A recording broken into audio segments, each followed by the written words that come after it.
Okay guys, right now what you're looking at is my 3D printed clock with the kinetic second clicking, and as you can see, it is here. It is awesome, and I'm gonna show you how to do this step by step. So I have all the pieces that I need on the table, and I'm gonna show you what these are. So I needed a clock, so we will take the interior of the clock to use.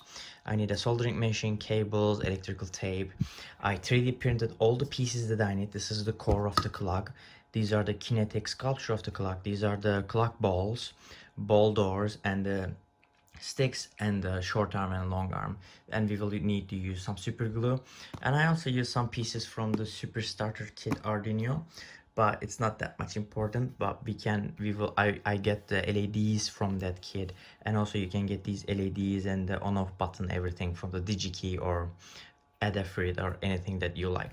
So we are going to assemble the balls and put the LEDs inside, and I'm going to show you step by step. Are the 3D printers that I used to make this entire clock. So I use combination of these for most of the pieces because I try to save the time.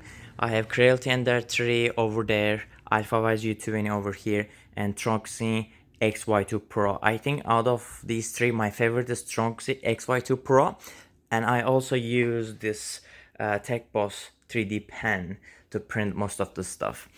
As I said, I also tried Anycubic Photon for some pieces, but it was taking too much time, so I decided to go with fused filament fabrication.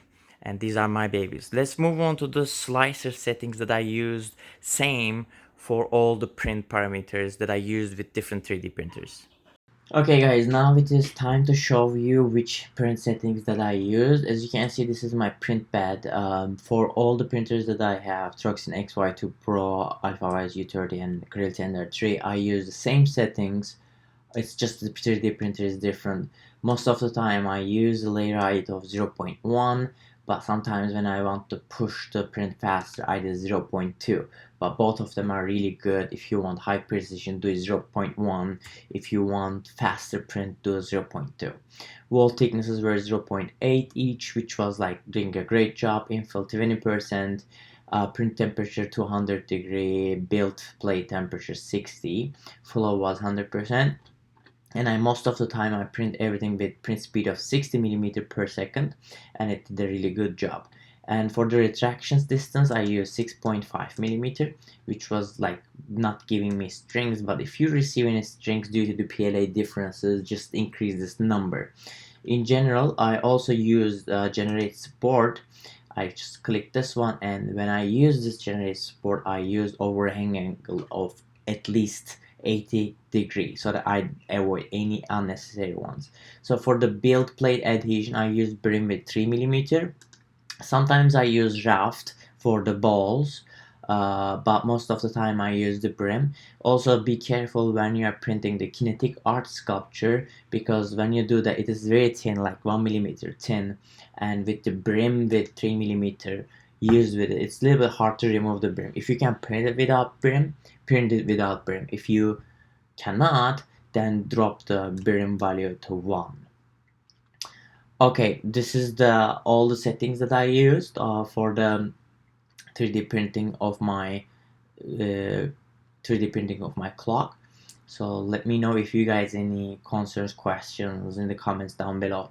Let's move to the next step. So this is our ball, the number 7, and we are going to put LEDs inside, so these things are gonna glow up. But I want this number to be solid, so that's why I decided to do fill this gap in. I could have 3D printed something in there, but it's taking some time, and I will show you that I also 3D printed with SLA to make it like a shiny, awesome looking 7. But SLA printing is taking too much time to fill these, and that's why I'm going to use my 3D pen and black this entire section out. So this is my 3D printing pen, and I'm going to use it to fill this entire gap. So I just clicked it, it's heating up, and I'm using the black PLA in here, and I'm going to fill the entire number 7 with this one. Okay, now it's turned into the green, it is hot enough, and we will start 3D printing with our 3D pen the number sign. So I need to be a little bit fast because the slow speed of this pen is like still fast. So I need to do a really fast job in here. Okay, this is number 7. It's pretty quick actually to fill this entire thing. That's why it's better, it's faster than normal 3D printing. And number 7 is done. You can sand it down and trim the sections however in the way that you like. So I'm going to do the rest of the balls that I have, 3 and all those kind of other balls, and fill them in and make them ready for assembly. First thing is to disassemble the clock. So what you need to do, return the back of your clock, and this is most of the time this is very standard. So remove the cover of the clock and then pull the short arm, long arm, and the click arm. So these are here, short arm, long arm, and click the second arm, and this is the back, this is the core of the clock. So after you remove them, you will left with this white shaft in the middle of here, and you will return it, and there will be 2 hinges in here. You will just like push those off, and then your clock will be come out from there, and then you will have the entire clock disassembled up to this point, because this is what we need. Okay, next step is to get our center piece that we 3D printed. This is the center piece, and when you turn it back, you will see that where the clock core to go in. So we will put the clock core in here and attach it. And I'm going to drop hot glue gun here, my hot glue gun, and I'm going to drop little pieces interior of this glue, little bit dots into the centerpiece, and I'm going to glue the core into the centerpiece. So my hot glue is hot, and I'm going to put 4 small drops so that it can hold it properly.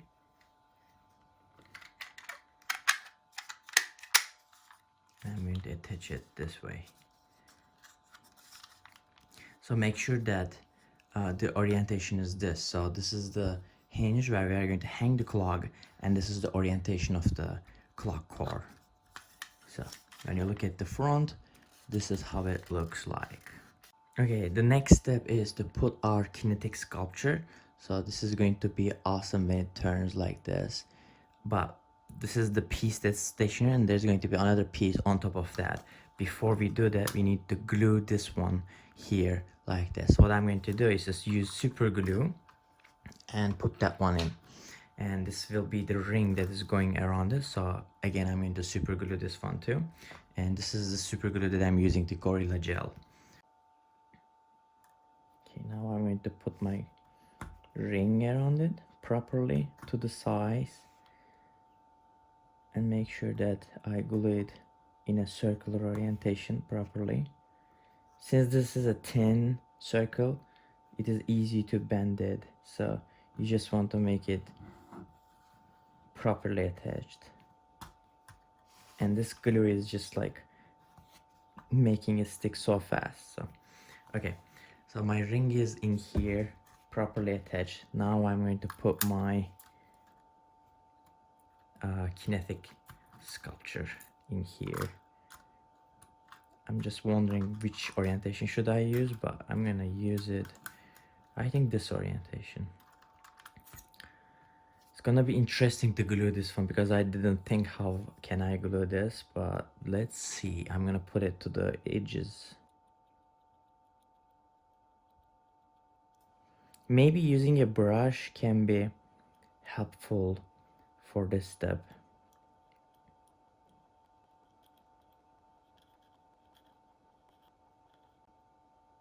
And also I'm going to put a little bit droplet to here and here, just in case, and hold it properly and put it in.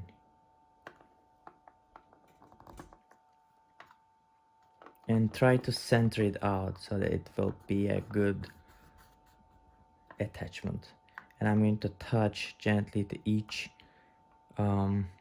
leap so that they can like glue down to the core.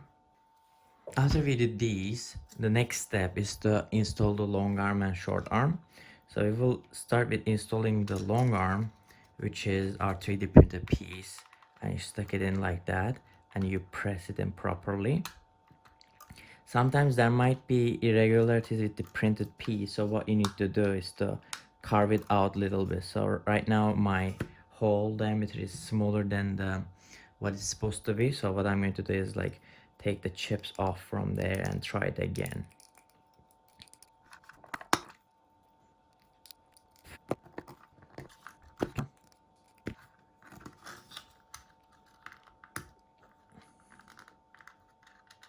Bingo. As you can see, it is done. And you can check it out by doing this, so you can see that it is working. Next is to install the long arm. So the short arm will go to the bottom and the long arm is going to the top. And again, you need to clean the interior of the circle for the long and short arm.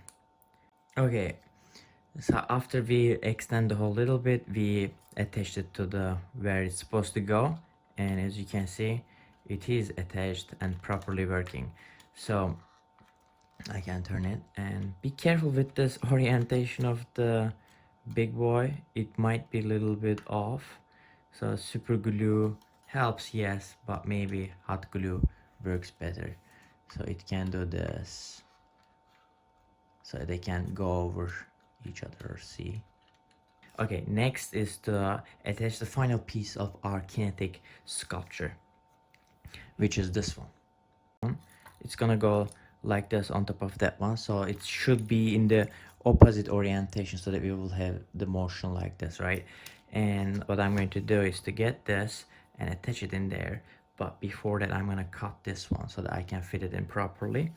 And I will use hot glue gun at this instant so that I can glue this one. So I cut the arms of the second, and I'm going to attach it like this to here. But before that, I just need to put some hot glue right in here. In gluing session, so be careful with the orientation. It's supposed to be other way around, for the other way around compared to the first one. And I'm going to put my hot glue around here like this. And after that, I'm going to get my button and then put it in to the center of it. And I need to be very careful with the orientation of it, and I just want to make it go to the center. And then I'm going to clean the excessive glue around this center later. Now I'm going to install my final piece for the kinetic art to where it's supposed to go.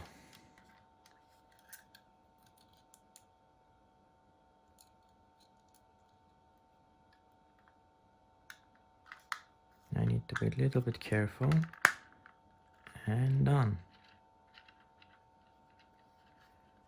As you can see, it is attached.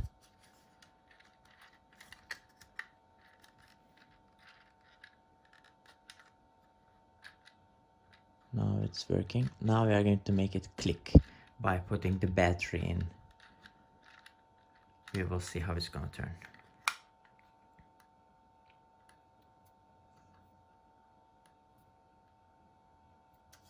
Okay.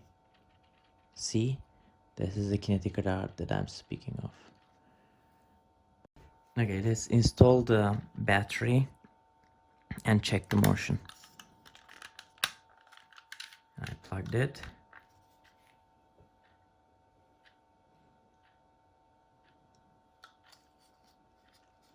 This is the motion. It's not bad, it is good, but if you can find, I need to replace this too, but if you can find a continuous motion clock in the second click in here, it would be perfect. But right now what I'm going to do is the time lapse and make you guys see how it goes.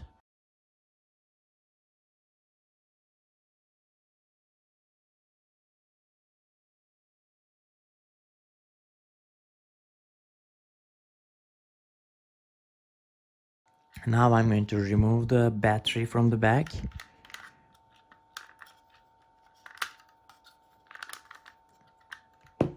So I can work on it. And yeah, orientation, let's do the orientation this way. And we are going to install the arms. Okay, next step is to get the LEDs prepared for the installation. So the installation is going to be like this. The ball is going to be in here with the number on it, and the arm is going to get attached, and we will attach this cable. And when you look from the behind, you will see the LED attached and placed right in there.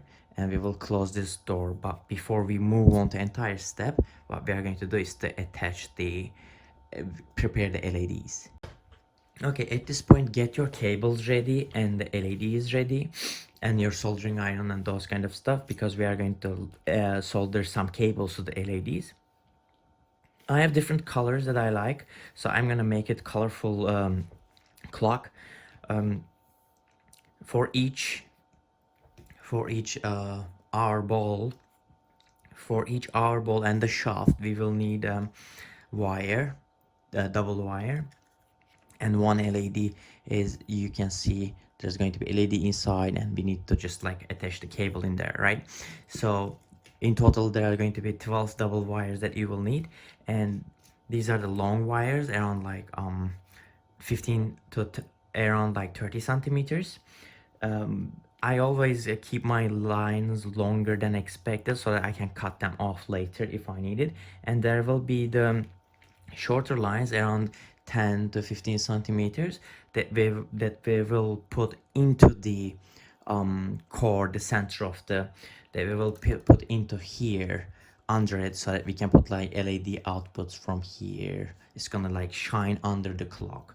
So there are going to be 4 LEDs in there. So in total there's going to be 16 LEDs in this clock, and you will need 12 30 centimeter cables and 4 10 centimeter cables.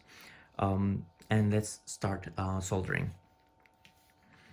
So I keep the convention for the colors of the cables, and I do suggest you to do the same. This is up to you, but what I'm doing is I'm getting all the orange cables connected to the positive side of the LEDs, and all the yellow cables connected to the ground side of the LEDs. And right now I'm just like attaching the legs, just like tying the cables to the legs.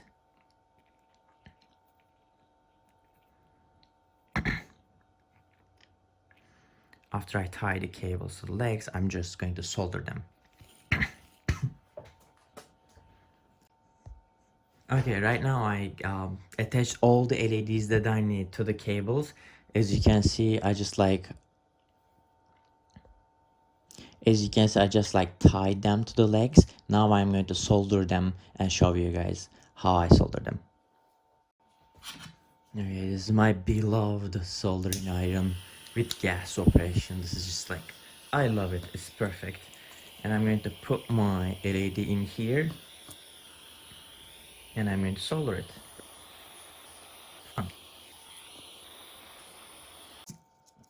Okay, after I solder all the LEDs that I will need, I'm just going to cover the sections where there can be a potential shortcuts with electrical tape, so that they are going to be safe. And then I'm going to bring them closer together, and as you can see, ta-ta, this one is good. Now I'm going to do this for all the LEDs. So what I'm going to do is to connect the arm to clock ball and the LED in, and attach them together. So this is number 1, but I'm gonna show you guys again another one. So this is number 2 that I get. So we're gonna get our shaft, which is this one, and we are gonna get our LED. So I'm gonna use a green color for this one, and I'm gonna get my LED, put the shaft in, all the way in, and then put that one in with the insulator tape too. And be careful with the insulator tape. If you make it too thick, it might give you a hard time to put in, right? And then straighten the LED and get your ball and put the number 2 in. Boom. So this is the attachment of it. So our LED attachment is done, and this is the shaft attachment, the number ball, and the LED in there. So next what we are going to do actually is to put this door that we 3D printed, and there are attachment sections. So you just like push it in, it snaps in, and yes, the ball is ready with the LED inside. So this is how we prepare, and I'm going to prepare all 12 shafts and numbered balls together. Right now I have all my balls with numbers on them installed with the LEDs, and the cables are out in here. What I'm going to do is to get my center and attach all my numbers into my center clock. So we are coming to the end actually, and we will assemble the rest of the stuff, and I'm gonna show you guys how. So next step is to start attaching the numbers. I'm gonna start attaching the 12 to here because it is the top one, and this is the hanger section of the clock. So we will start attaching the 12 from here. We are going to first put the cable in, and then take the cable out, and then install the stick in here. Okay, now I get my ball number 12 and the center clock. So I got my center clock, put the cable in from here. I hold the cable from the back, drag it down, and attach the number 12 in like this. See, the number 12 is attached, and it is this way. So for some time, this section might be loose, so you can put hot glue in there to stabilize it properly. And I'm going to continue doing this for the rest of the clock parts as well, but I'm gonna put the hot glue in there in anyways. So I'm gonna a little bit drop it, and then squeeze it. Okay, number 12 is in here. So this is going to be a little bit bigger than my screen for now, but it's gonna be okay. So let's do the rest. Okay, next is 1. So we're gonna get the number 1, put the wire in from this hole.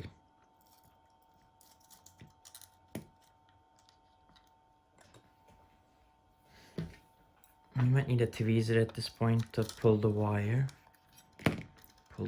in, and I'm going to drop a droplet of hot glue here.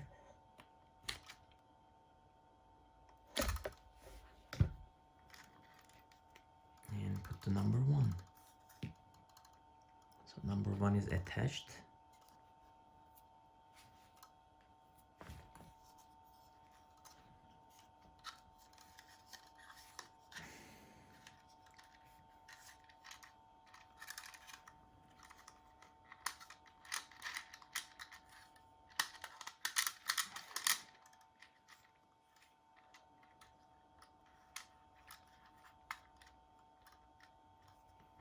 Okay, now I'm going to move to the number 2, and this will continue for the rest of the numbers.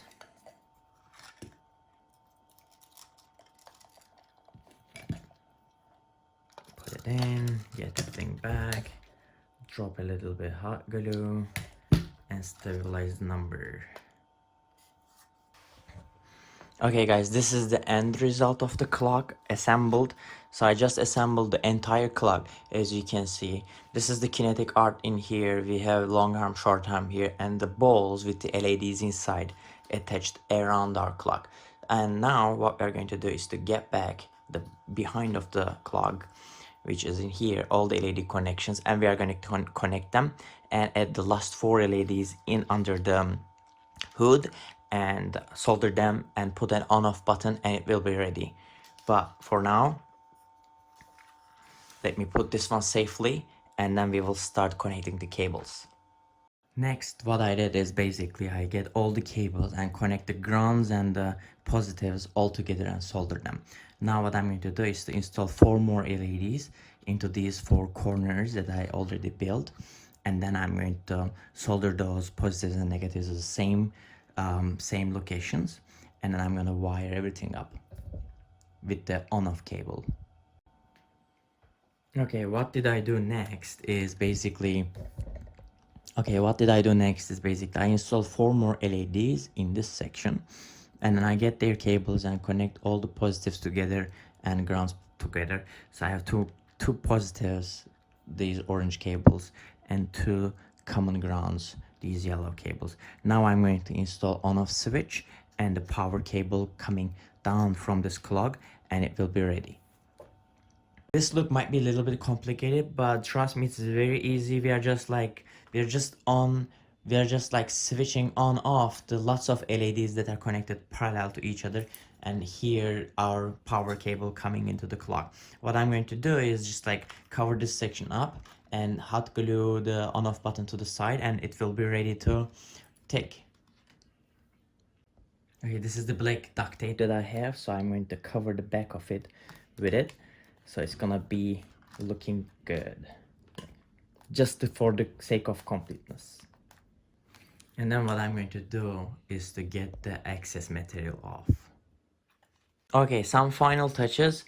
What I did is basically after I covered this one up, also I put the battery of the clock before I cover this one up.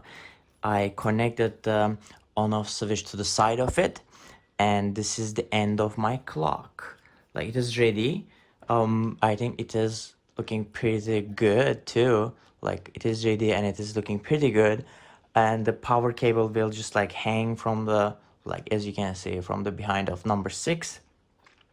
And now let's light it up and see how it looks. Okay guys, this is the end of my video. I hope you liked it. If so, please don't forget to click the like button and subscribe to my channel for more awesome 3D printing things. And this is just one of them. Also, I'm putting the link down below for Instructables, where you will see more detailed step-by-step written instructions to build this awesome clock. See you guys in the next video.